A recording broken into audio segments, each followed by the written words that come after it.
Can you share some of your experiences when you became superintendent and how these opportunities came your way?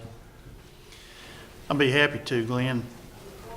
First, I've got over 5 years, but my first stint as a superintendent didn't last very long. So I didn't have I had a 6-year tenure in another district, and you kind of wear out your welcome. So I haven't had the privilege of Mr. Wilbanks of a long-term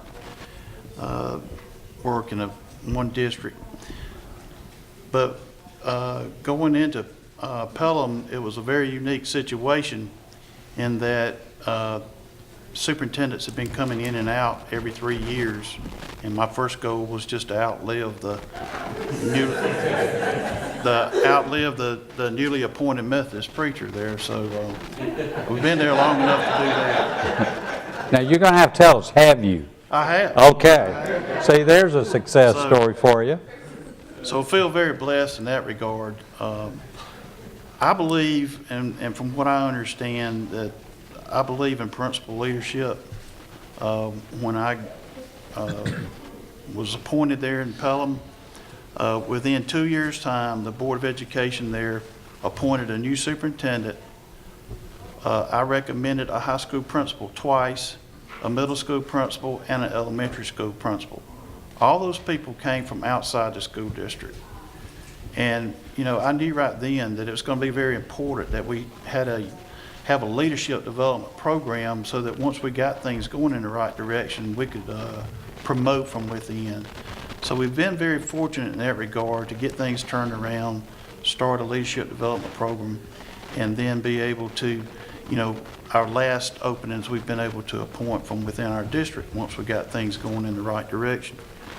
But I believe that I once had a college professor tell me that you could have a high-performing school without a necessarily high-performing superintendent, but you couldn't have a high-performing school without a high-performing principal.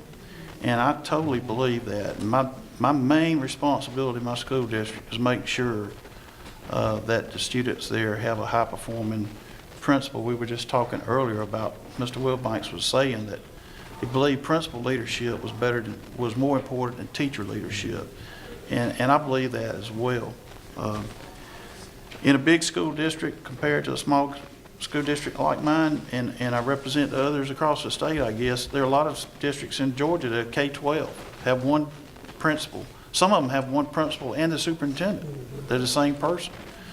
So you can see how principal leadership in those schools, they impact 100% of the students in that district. In my school district, the principal represents or would impact 30 to 50% of the students. In a larger school district, you don't have that much impact over the total number of students, but that's why it's even more important in small school districts to have very effective principal leaders in the schools, in my opinion.